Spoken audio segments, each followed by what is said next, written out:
This podcast is sponsored by IQ Bar. I've got good news and bad news. Here's the bad news. Most protein bars are packed with sugar and unpronounceable ingredients. The good news? There's a better option. I'm Will, and I created IQ Bar plant protein bars to empower doers like you with clean, delicious, low-sugar brain and body fuel. IQ Bars are packed with 12 grams of protein, brain nutrients like magnesium and lion's mane, and zero weird stuff. And right now, you can get 20% off all IQ Bar products, plus free shipping. Try our delicious IQ Bar sampler pack with 7 plant protein bars, 4 hydration mixes, and 4 enhanced coffee sticks. Clean ingredients, amazing taste, and you'll love how you feel. Refuel smarter, hydrate harder, caffeinate larger with IQ Bar. Go to eatiqbar.com and enter code BAR20 to get 20% off all IQ Bar products, plus free shipping. Again, go to eatiqbar.com and enter code BAR20. Welcome back to Drafting the Past, a podcast about the craft of writing history. I'm your host, Kate Carpenter, and I'm getting over a cold, so if I sound a little funny, forgive me. In this episode, I'm happy to be joined by historian and writer, Dr. Emily Lieb. Thank you so much for having me. I'm so excited to have this conversation. Emily's writing history is a fascinating one, from crafting textbooks for kids to leaving a job as a professor to become a full-time writer. You'll hear more about that path in our interview. She taught history and urban studies at Seattle University for more than a decade. Now, in addition to her work as a historian, she also works for the Derfner & Sons writing agency. Her first book came out in 2025 after many years of research, writing, and revision. It's called Road to Nowhere: How a Highway Map Wrecked Baltimore, and it tells the story of a plan to build an expressway through a Black middle-class community in Baltimore, and how even though the road was never built, the plan paved the way for the destruction of a vibrant neighborhood. It's a history that echoes similar ones in cities across the United States, and Emily uses it to tell a fascinating but frustrating, deeply human story about racial inequality and the resistance of determined residents. Emily had a clear vision of how she wanted to tell this history right down to the kind of book it should be, and I think you'll learn a lot from how she got there and her frank approach to writing and editing. Here's my conversation with Dr. Emily Lieb. So I have always been a writer as sort of a job that is on the side of the job that I had. After I graduated from college, I went to Brown in the 90s. So picture this, like, be overalled person leaving, going out into the world. I worked in publishing. I worked in educational publishing. I was an editor at what then was a Pearson subsidiary. Now everything is a Pearson subsidiary. Actually, maybe that's not even true anymore. Maybe the world has moved on past Pearson. But I was a textbook editor. But even then, I worked. This is probably not something that you're supposed to admit, but so I had a bunch of friends who worked in and around publishing, and it didn't obviously pay any money. And so we would all do freelance writing jobs for one another with it. So we would just push stuff from company to company. I was editing at work during the day and then writing for other people and other companies at night. And then when I went to graduate school, I think I did that for 2 years. And then I went to graduate school at Columbia. Then too, I kept on always doing writing projects for, at that point, Pearson and other things. You know, some of it was history textbooks, some of it was math textbooks, some of it was writing little stories about, I remember one about, there's an island in Maine that you can't drive a car on. I wrote a long book about that for small children. And then I did a lot of even then and we'll talk probably about this later, but so I always, worked during graduate school doing things that were writing, but not scholarly writing necessarily. Nonfiction writing, but not scholarly nonfiction writing, and not sophisticated writing and not journalist writing. Taking things and complicated things or less complicated things, depending on the age of the reader, and making them clear and understandable. So that is sort of actually a skill that I got from writing math textbooks for little children. I don't understand math either. So taking information in and trying to pre-digest it for the reader in a way that is doing more chewing for the reader than writing for grown-ups does. And then I did a lot of freelance work for the History Channel during graduate school, and then after graduate school, writing supplemental things that went on their website. After graduate school, during graduate school, I moved out to Seattle to take a job as a professor in the Humanities College at Seattle University, another job that paid $0. And so I was always had two jobs, at least when I was a faculty member, full-time faculty member, but I always had to have more than one job. And all of that work, all of that writing work was, it was not like I wasn't producing beautiful writing. That was not the point. It was always like digesting things that are complicated for an audience of people who maybe aren't expert in the field or don't even maybe care about the field. And then for some of that time when I was still teaching full-time at Seattle U, and then I left Seattle U to be full-time a writer for a writing company that a couple of my friends from graduate school started. And it was a friend of mine who had done a lot of work at the Gates Foundation. And so it's sort of we just write whatever, white papers, speeches. I'm not a good speechwriter, but others are. But again, taking things that are, so like I do a lot of stuff, have always in my career in this part of my writing career, have sort of focused on climate and also on global health, which are two things I also knew nothing about going in and continue to know nothing about as a, general compared to people who know.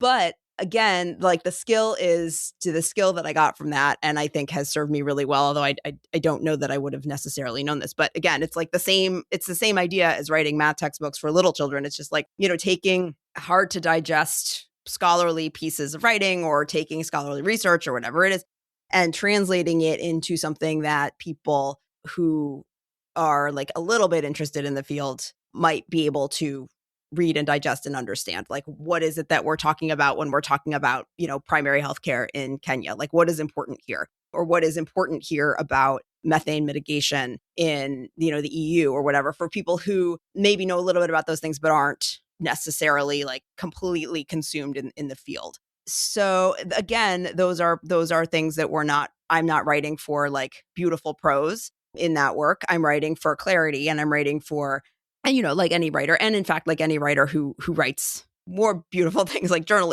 there's always an editor who's on your case about something, and there's always somebody who's like coming in and adding things that you're like, absolutely not, It's so learning not to take things personally, learning not to be super attached to, like the whole kill your darlings thing, even though there are no darlings in this line of work. All those words that I have written that did not belong to me, that did not have my name on them, that were not my stuff going into it, right? Somebody just handed me like, here's a 300-page report, make it into a 5-page report or whatever it is. Gets you out of your own ego in ways that I think a problem perhaps with some less so now, because everybody is so precarious. Everybody's life as a writer and as a scholar is so precarious. So I think people now are better at it. I think books are better now than they used to be, because I think if if it's 1984 or whatever, and you're a professor or someplace where like all you do is get worshipped, but like that sort of Tweety vision of you're just followed by little Tweety mini-me's, when nobody tells you no, nobody tells you to like shove it or stop, you stop yapping. I think that having jobs where you write a bunch of things that it doesn't belong to you, the ideas are not yours, and the job is to think about it as translation, something really complicated into something really simple. And like on that's obviously a spectrum, right? Either you're writing a math textbook for 5-year-olds or you're writing a piece about family planning for grownups. It's the same idea, right? Like, how do you take something really complicated and make it into something that people will find engaging, or if not engaging, because we can't always get to engaging, but like find readable and find interesting and find there's something in there that they can take with them. It's a story of things that aren't interesting, teaching you how to do things that are interesting. So then how did you what was kind of the path to ending up publishing The Road to Nowhere? What a long and convoluted tale. So when I was in graduate school, I was trying to figure out what I was going to write my dissertation about, as one does. And also, as one does, I was writing about something completely not this. And I happened to be somebody happened to be going to Baltimore, happened to be driving a car to Baltimore. So I was like, okay, I'll get in the car with this guy and go. And I went to the city archives in Baltimore. This is a really long time ago now. And it was when the city archives are now not in this place anymore, but at the time they were in just sort of a warehouse in Baltimore. And they were incredibly underfunded. This is all not true anymore. The city is doing the city and state are doing a much, much, much better job at funding. This is now like it was always an incredible institution. It was just sort of ignored at the time by the city and particularly the state. And so because of the resource limitations, it was sort of just in this warehouse. And the stacks were therefore open, which is great for someone like me because I am I'm a rummager. Like I like to rummage through things. I like to go to the library stacks. I'm a very like a paper person and a physical media person and just like somebody who just like flips through things. So when I'm trying to figure out what I'm learning about things, I like to go to the stacks of the library and see what's on the shelves. Like that is how, to me, I get a good sense. Just like standing in a space and looking around, seeing what's there is how I get a pretty good sense of what's out there. And so I was just going through boxes in the Baltimore City Archives. Again, I don't know what I was looking for, but I found a box of photographs some of them are reproduced in the book of houses in this neighborhood that were falling apart. So I'm looking at pictures of houses that are falling apart. That's the information that I had. They were labeled, so I knew that the city had taken them, and they were dated, so I knew that the city had taken them, and I knew that they had been taken in the end of the 1960s and the very beginning of the 1970s. And so it emerged that these were pictures of a neighborhood in West Baltimore, a Black homeowners neighborhood in West Baltimore called Rosemount, which is what this book is about. However, that is not what my dissertation was about. So I this played a little bit of a role in what ended up being my dissertation, the story of Rosemont that is this book, but it really was just a chunk of my dissertation, which was about urban renewal in Baltimore more generally. Pretty boring, honestly. But that was what sort of stuck in my head, was like this place and these houses and what happened to these houses. Can I write a book? Can I tell a story about a house, basically? Like, how do you tell a story of a house and the story of why am I looking at a house with the awning falling off, right? And make it a real story. Because that was, to me, the interesting part of this sort of whole saga of urban renewal in Baltimore was like, how does this land on people? How does this kind of places where people live and continue to live and are trying to make a life in the middle of all this turmoil that the city is like visiting upon them and won't stop visiting upon them, right? How do you tell a story about that people want to read and that people can sort of see their own cities in this story? And how can we make a story about functionally transportation policy and like a dry policy story into actually a story about a city and its people? And that's what I wanted to do with this book, was sort of pull out of my dissertation the parts of the story that were the human and the city story and pay less attention to the parts of it that were sort of a much drier and, to me, less interesting story of, downtown policy and politics. But it has been a long road. I then, as I said, finished graduate school and took up a job as a professor here in Seattle. And the department that I taught in at Seattle University was, at the time, it exists, the humanities college, separate from the College of Arts and Sciences, also separate from the College of Liberal Arts. So we've got a lot of things going on. What made the experimental college experimental was that it did not tenure its faculty. It had its own faculty, but that faculty, and that's the experiment. Honestly, that's an experiment that now it's like very few things from Seattle University have been taken up with such enthusiasm nationwide as, hey, let's not tenure our faculty.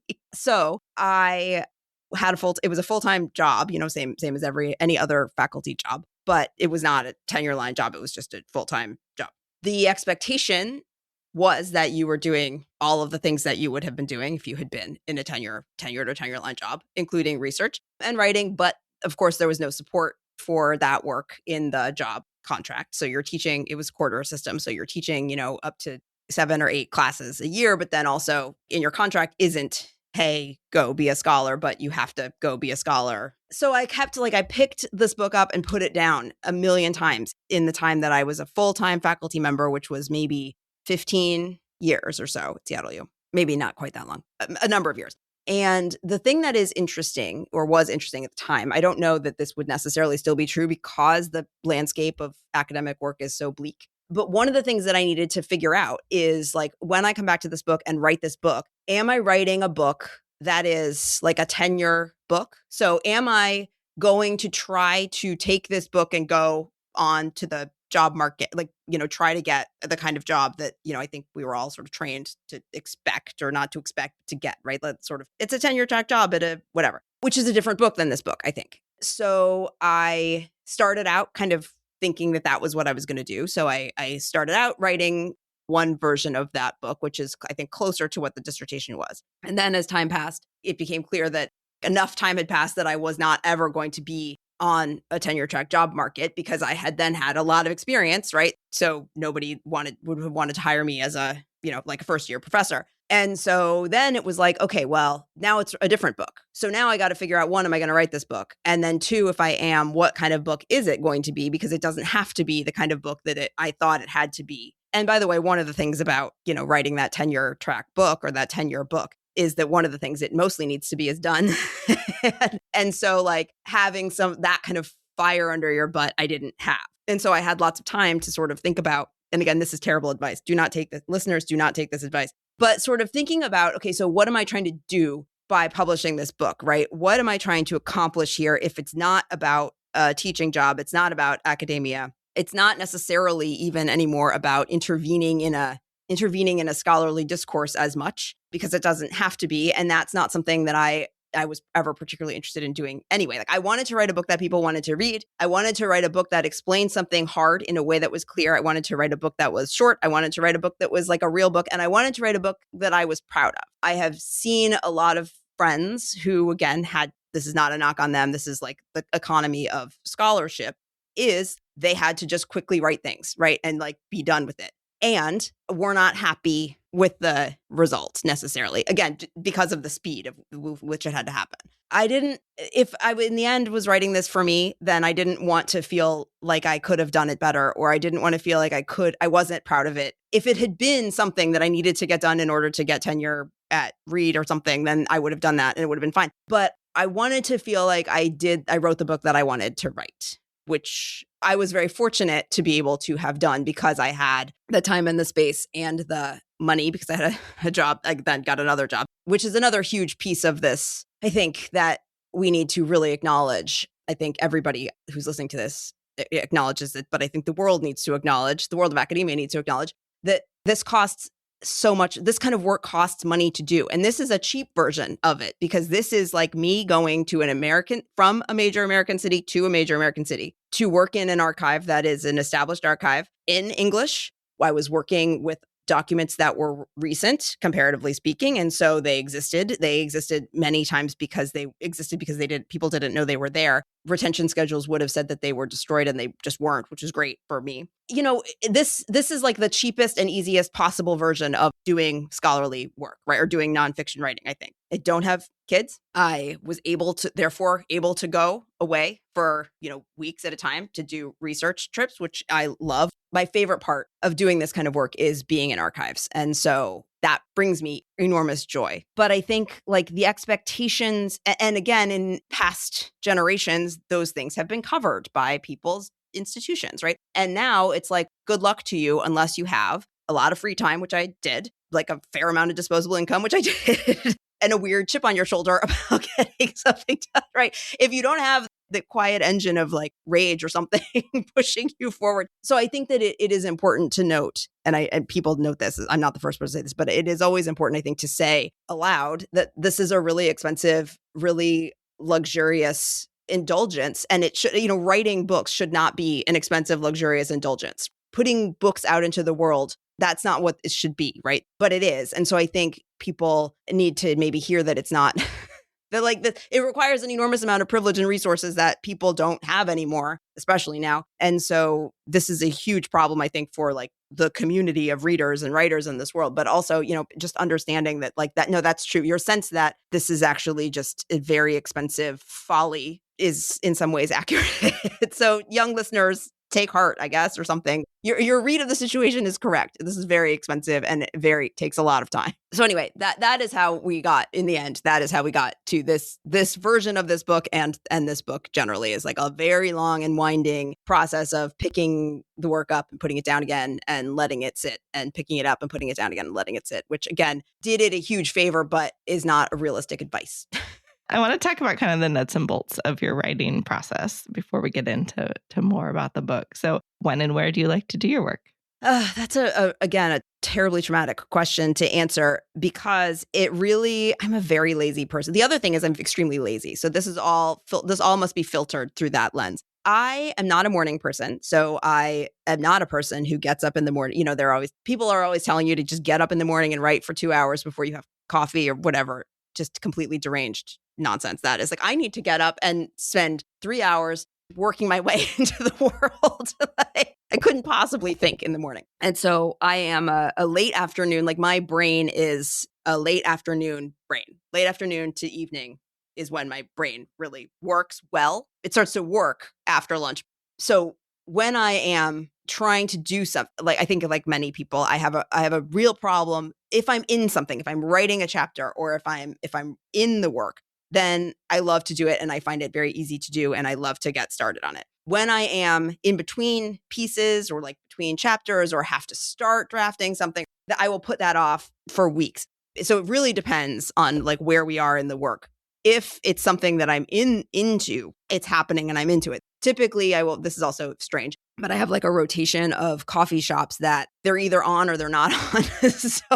So like if a place is good, has like good energy, like is working, then I will go back to that place every day until it's not working anymore, until it's like all of a sudden too loud or too hot or something. And then I will move on to another in the rotation until I find someplace. So like sometimes it's a bar, I prefer to work not at home. I prefer to work in places that are public and loud, but a very particular kind of loud. I don't want to be hearing exactly what's being said next to me, but I don't like to work. Like I like to hear din. So like high ceilings, like that kind of thing. Often bars are really good for this. The music is loud, the people are loud, but you can't hear specific things. So like if a place has the right kind of noise level and energy, then I mine it until it is dry, and then I find another place, and then I start the whole thing over again. But I am a person who is an editor. Drafting something is hell, right? Like getting something from zero to something on the page is the worst experience of your life. And then fiddling with it is for me also where the fun is, and also where you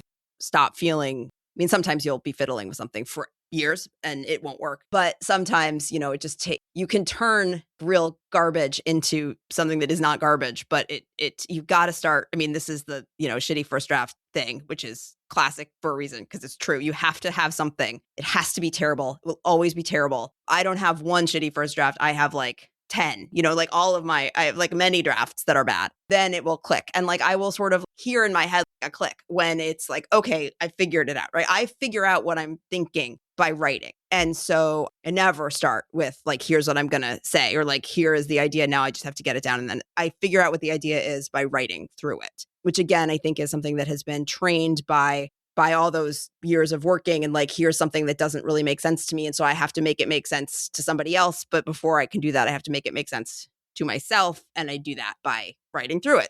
I hate drafting something. When I do draft it, it's bad.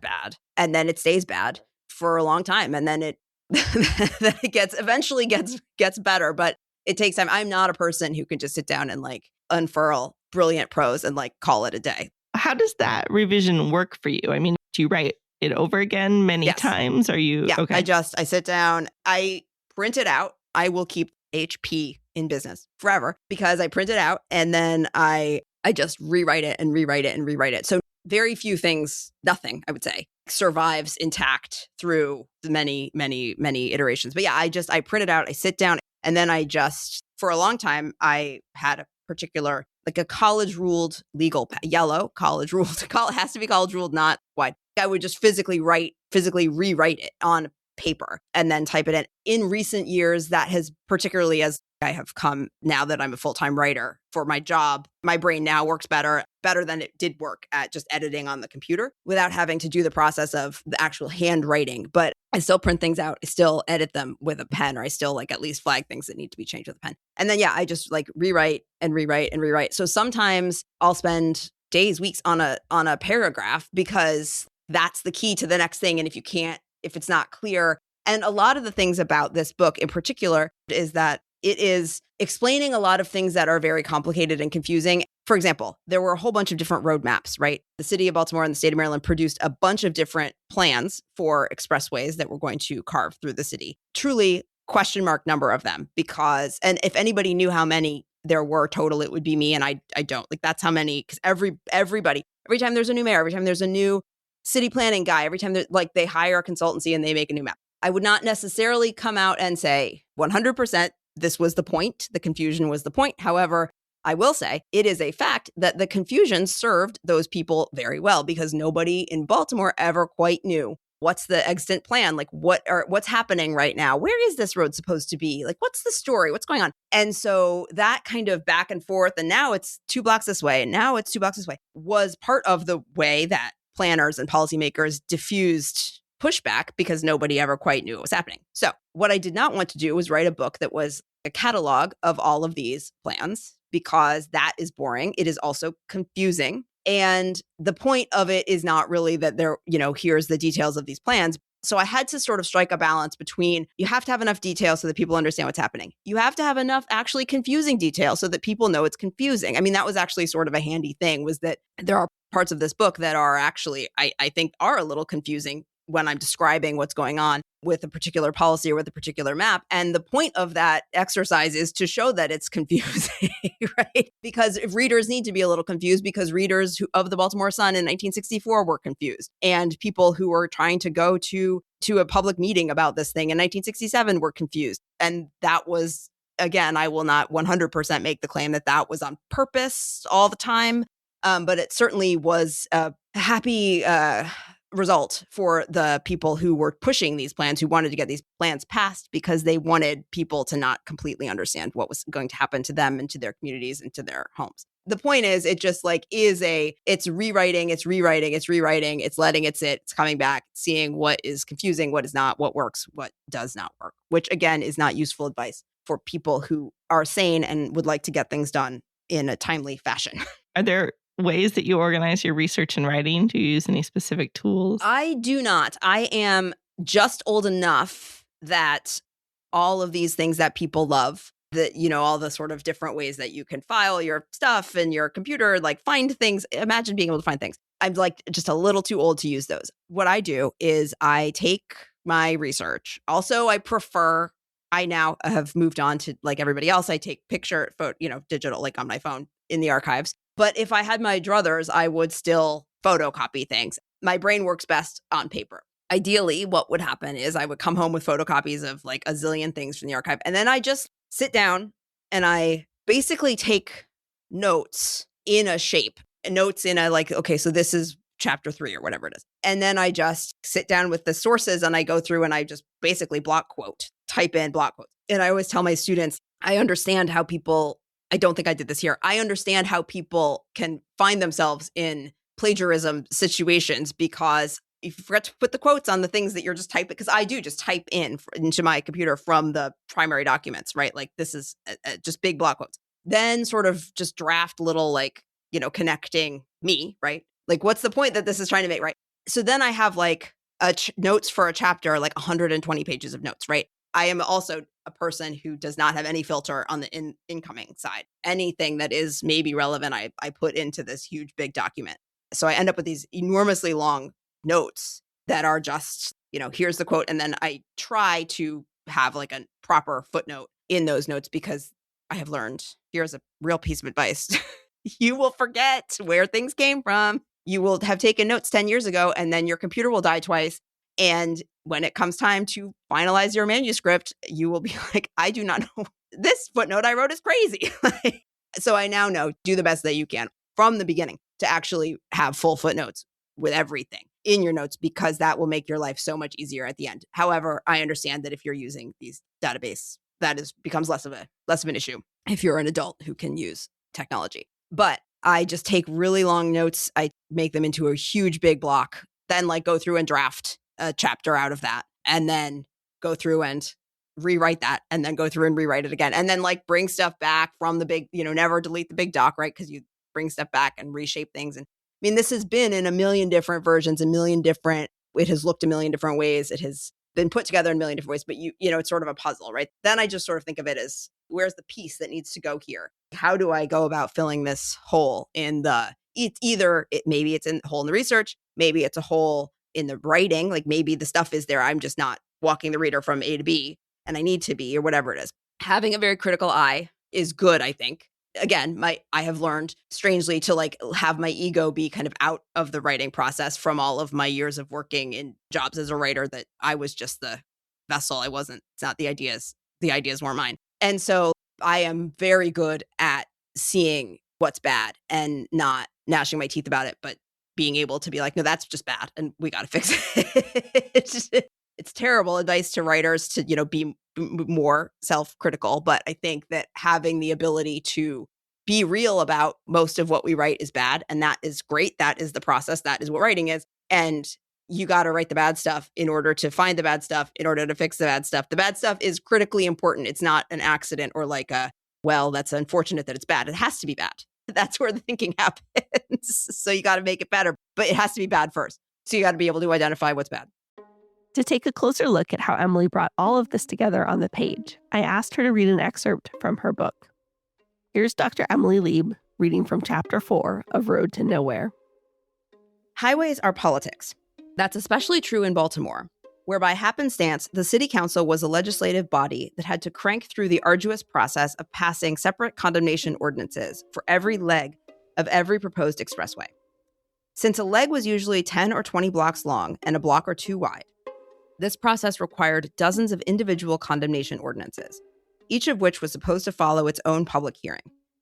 But even before things got to that point, road maps were horse trades like anything else. A leg that carved up one man's district at lunchtime could peel through another's by dinner. It was easier where there was no one to speak up. For instance, as Johns Hopkins sociologist Douglas Hauber pointed out in 1974, Robert Moses's Franklin Street route through Old West Baltimore had traced over the crack between two city council districts, making it, quote, a kind of political no man's land, leaving some question as to who is responsible for the welfare of the people living there.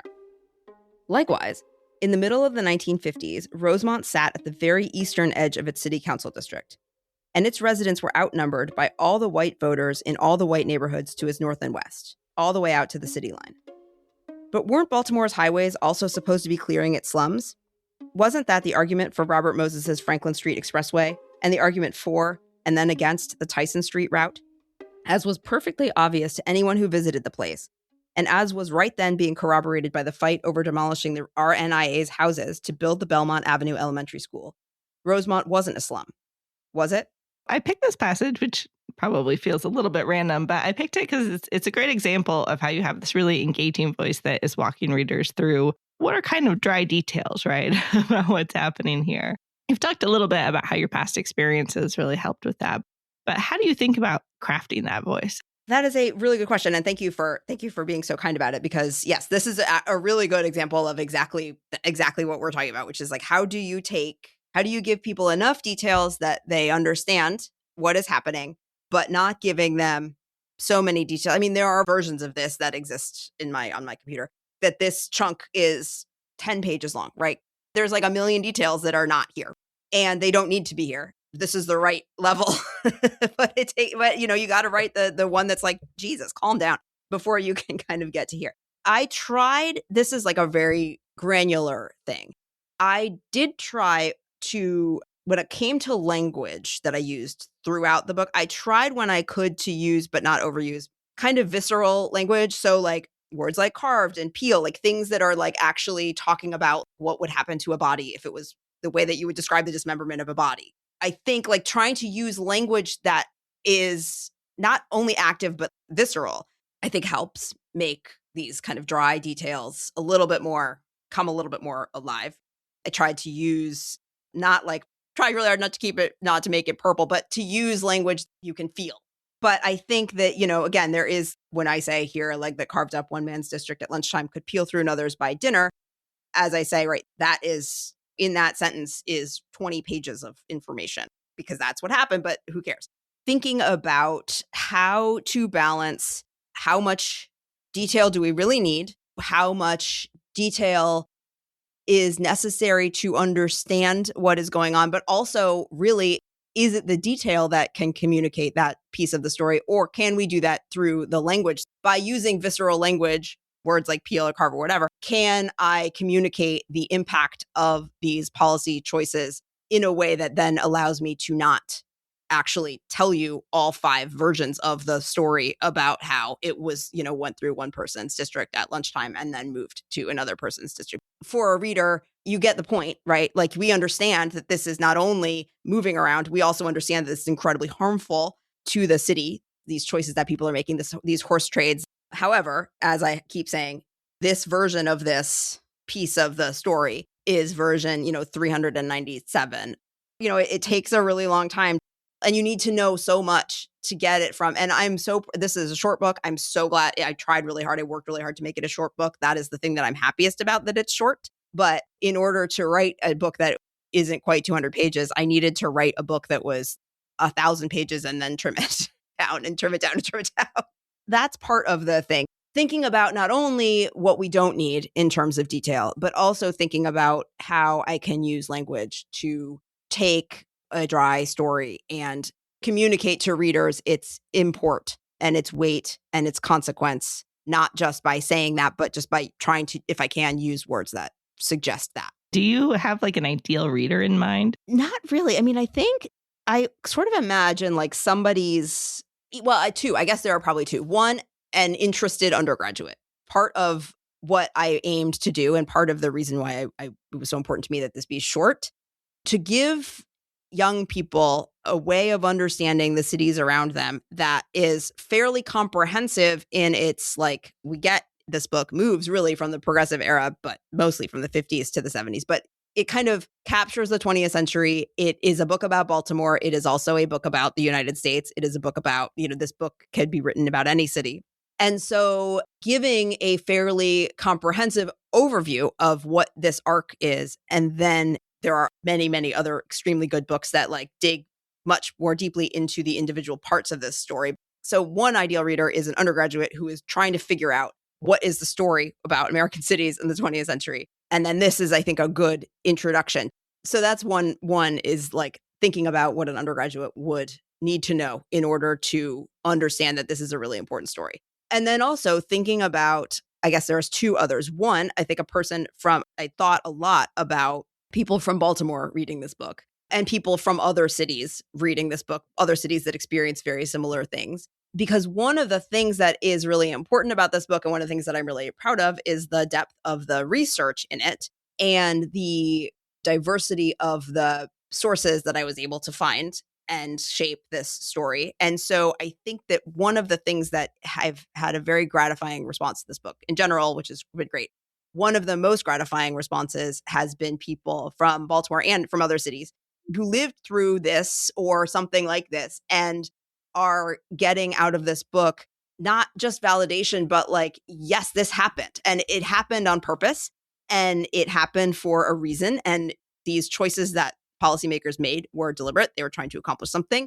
And so what people have understood to be true, I think in many cases, like folks who live in neighborhoods like Rosemont, it has been really wonderful to hear from those readers who feel like they have been given some ballast.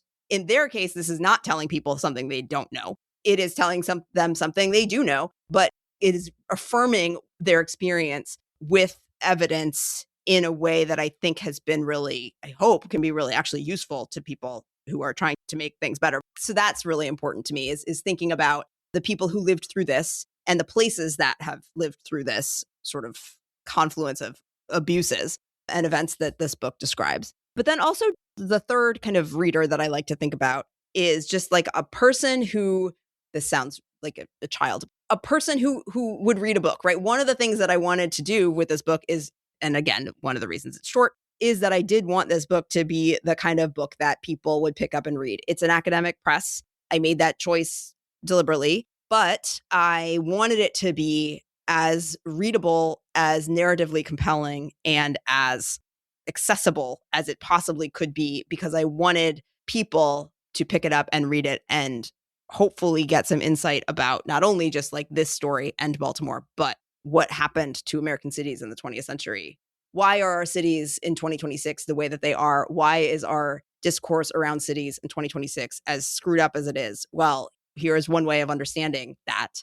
It's never going to be the devil in the white city or something, but I tried really hard to bring people into it. I tried really hard to make it not just a book about transportation policy, which is where it's like classified, which is sort of funny to me because I don't know anything about transportation or policy. No, I do know about policy, but so in no universe is like my ideal reader another academic, although I hope that they read it and like it. I know that, some have done and some have liked it. To me, it's students, it's people who live in places that have been affected by these choices, and then it's people who just like want to read a good nonfiction book that is compelling and also will not take that long to read. I want to go back to that university press for a second. And I want to ask about your relationship with your editor. So you worked with Tim Manell at the University of Chicago Press. You are not the first person on this show to mention what a supportive editor he was. But I wondered if you could just tell us a little bit more about what it was like to work with him, how that relationship went. He is amazing. He is a truly extraordinary. Everybody should work with him. His patience is truly godlike. So we got connected when I finished my dissertation in the year of our Lord, I don't know, let's say 2010. I think it was 2010. The dissertation won an award from the Society for Architectural and Regional Planning History, I believe. And Tim was on the committee. And he, at that time, I think, worked for the AIA Press. And so we were having a drink after the awards ceremony. And he said, you ever want this to be a book, call me. And then he moved to Chicago, the University of Chicago Press. And again, because I was in a situation, even in 2010, where I was working full-time, I was teaching full-time, and I sort of assumed I would stay at Seattle U forever teaching, I was in a situation where, again, like writing the book and publishing the book was not technically part of my job. Whereas if I had been in a tenure track job, I would have had 3 years to just goddamn do it, and I would have done it. It would have been fine. I think academic presses are accustomed, typically, probably less so now, given the state of the world. But I think like they are set up to deal with people whose motivation is like, I need to do this to get promoted. So like the timeline does not have to be the editor crawling up your ass all the time because your job is doing that. The editor doesn't have to do that. Whereas I imagine in trade publishing, there is an element of like, you have to walk people through, So he had to walk me through much more. He had to like treat me like a baby. So he was very, very, again, a great reader, a great editor, a great person to talk through ideas with, a great person to drink with. Like he's a great pal. And he is very good at seeing what matters to an author. So he knew that what mattered to me could not be that I was going to get tenure out of this, because I wasn't. Like that wasn't my job. And so he understood that what mattered to me was what I've said to you today. Like I wanted it to be readable. I wanted it to have a narrative thrust. I wanted it to be like a good book that I was proud of, not just a catalog of things that I learned in the archives. And I wanted it, to be sort of short. And I wanted to have a lot of maps and pictures, that's one thing at the end. You spend a lot of time negotiating with your press about how many pictures and maps you get. And I was able to successfully argue that because I had fewer pages than most, and so I had less ink on the pages, that like they were spending less money on ink than they would have if it had been 300 pages. So I should get a couple extra pictures, which I did get. So, and it was very important to me that it not cost $1 bajillion. And so the thing I was able to negotiate was that it come out in paperback from the beginning, so that I didn't have to do the thing where it comes out in hardcover, it costs $1 million. And then if it sells a certain number of copies, then it can come out in paperback. It came out in paperback from the beginning, which was really important. Tim and everybody at that press, they also valued those things. They also really valued readability. They really valued, because they're operating in the same ecosystem we all are. They're trying to figure out how to get undergraduates to buy books. They're figuring out how to. And so there was not ever any pushback around, this is a different kind of book than they typically publish, because it is more deliberately so, more readable, shorter, crisper.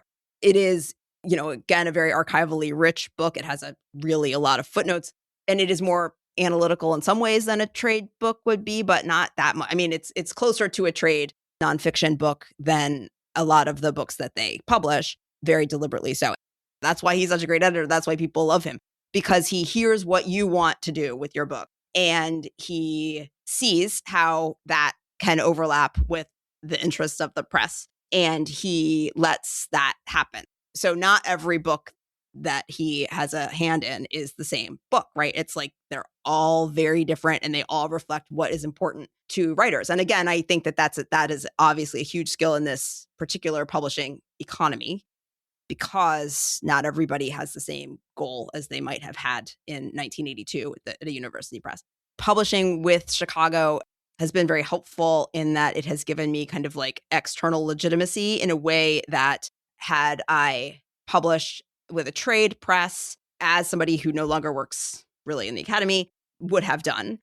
Obviously, publishing with a trade press would have come with different pluses and minuses and pros and cons. And, I don't know what I would do for the next thing, whatever that may be. But Tim is the best. I would not have finished this without him. It would not have been, I just wouldn't have done it. I would have just given up. But he had such a really great balance of patience, but also like every year, like, let's send this person an email and find out what her deal is. So he just has a great read of people and a great read of writers and a great read of like what people need and what they don't need. I did need to be bothered, but I didn't need to be bothered constantly, but I did need to be bothered some of the time. So just figuring out how to balance like what these assholes need, how to make them produce the best work that they can, but also have it be something that is really my book. It looks the way I wanted it to look. I want to ask a little bit about your influences. What's the most influential writing advice you've ever gotten?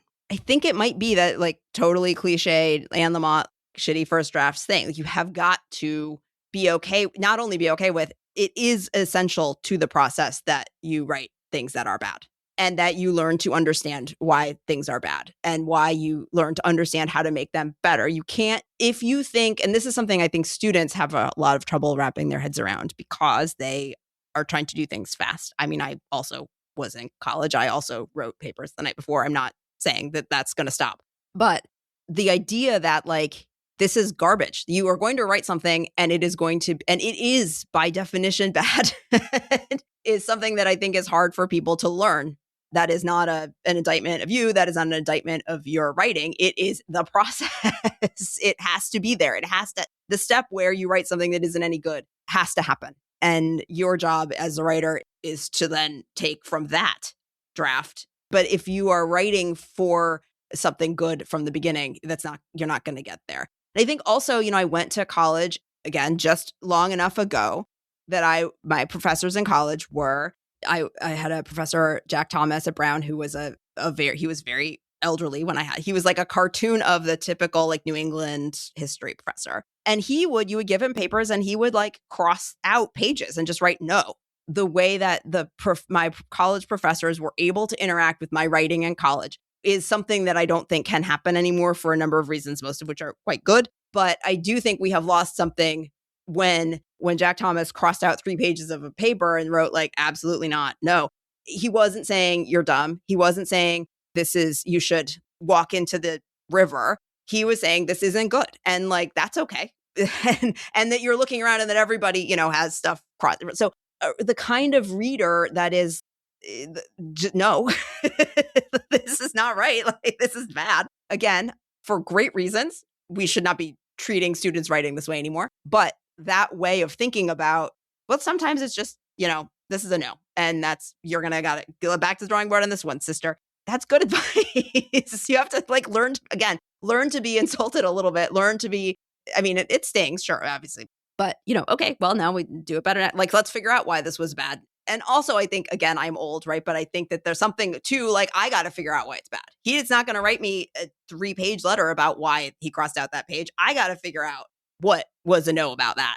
It's not, sometimes I might decide that I'm right and he's wrong, and that's fine too. But actually thinking about like taking something and figuring out what's wrong with it yourself is a very useful skill to have. So, basically it's all the advice that has really stuck with me and has really, I think, made my writing much better has been around like, it's got to be bad.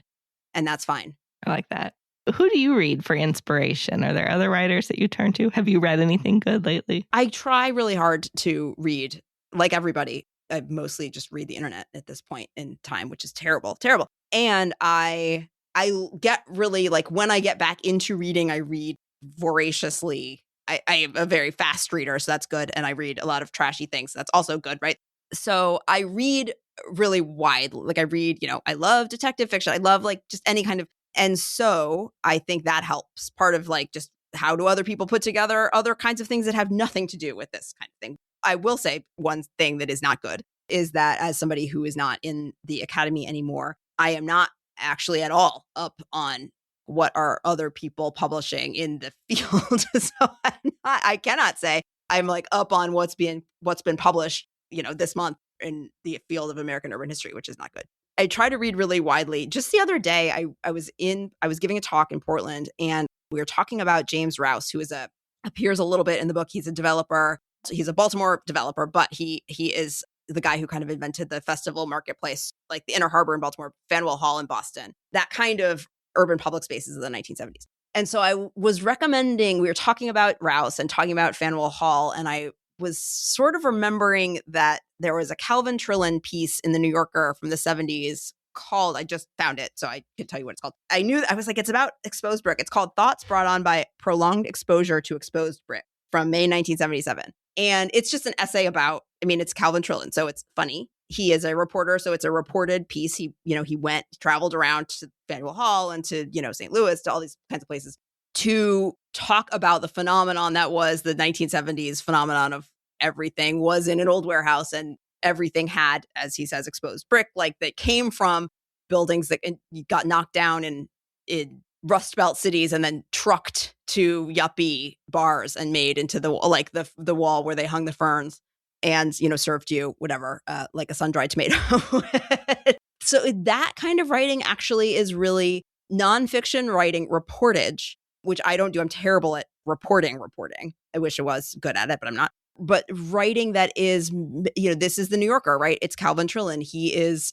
Language is as important to, and like the humor in it, right, is as important to the story that he's telling as the story that he's telling. And not always, but in this case in particular, this is just a funny little piece about ferns. Thinking about, I like to read things that are not exactly what it is that I'm trying to do, and to see how people put things together like that. I also like to read when I'm writing. I also do this kind of it's very strange thing, which is that reading, like just whatever, actually like to try to read a slightly more what I would describe as overwritten kind of writer, like T.C. Boyle or something like that, like somebody who uses really dense language to tell a story and to think about actually the words, just to make a list of and again, the reason this works better with kind of writers that I would describe as maybe a little more florid is that they are using the kinds of words that I would not necessarily use myself. And so making a list of words that catch my eye and think about why they catch my eye.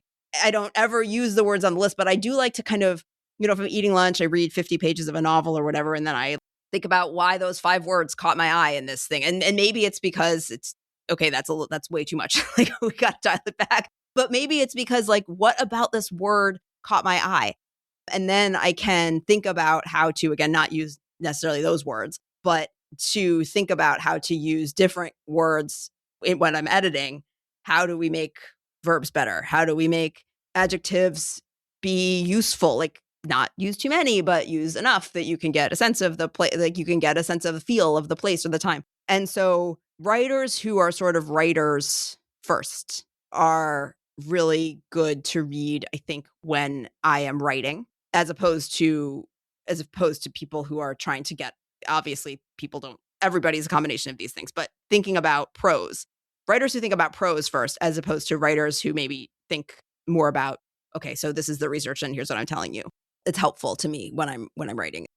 Before I let you go, I want to know, are you working on another big project? Are you up for talking about it if you are?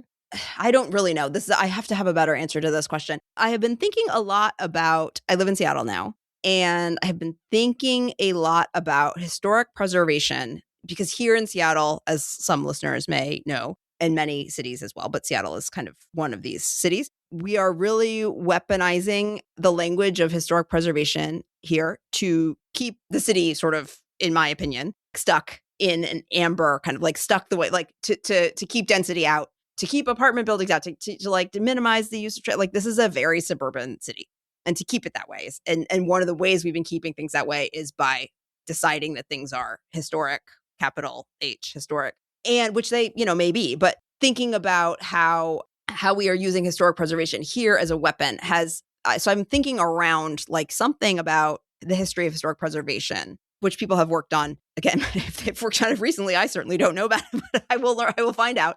And so that's something that I've been thinking about. I've also, there's a big part of this book that is about the really profound significance that school segregation and the role that segregated schools, Jim Crow schools in this case, played in building Baltimore and keeping Baltimore segregated, and then making it possible for, again, very deliberately, for all of these abuses that the book talks about to unfold. And so I have done a fair amount of research on school segregation and desegregation and busing here in Seattle. So that is sort of what I thought I was going to do next, is something about busing in Seattle. That's more of an article than a book. But of course, the question becomes, as ever, in 2026, like an article where? we don't. Unfortunately, there aren't that many places anymore. So thinking about those two things. However, the thing that as I said in the beginning, what I really love is going to archives, being in archives, and also having those archives not be where I live. And so I don't know that I want to write something that is really about Seattle, because, I mean, I would get over it. But I get such joy out of like going to a place and, staying in if possible, I love hotels more than anything. So staying in hotels, like the best thing. I just love staying in hotels. Being in a bubble that is just me and the archive is such a calming and, such fun to me. You go spend it all day in the archive, and then you go take yourself to dinner and think about it. Ideally, I would think of something that wasn't in Seattle. So that's my next really, it's on my list. I have a long list of things to do. And on the to-do list is book ? Stay tuned. Well, Dr. Emily Lieb, thanks so much for joining me on Drafting the Past. Thanks for talking about your writing process with me. Thank you so much. And thanks everybody for listening. This was so fun. Like Emily said, thanks for joining us for this episode of Drafting the Past. Find a link to her new book, Road to Nowhere, at draftingthepast.com. While you're there, sign up for the show newsletter. I'll see you back here next time, where friends don't let friends write boring history.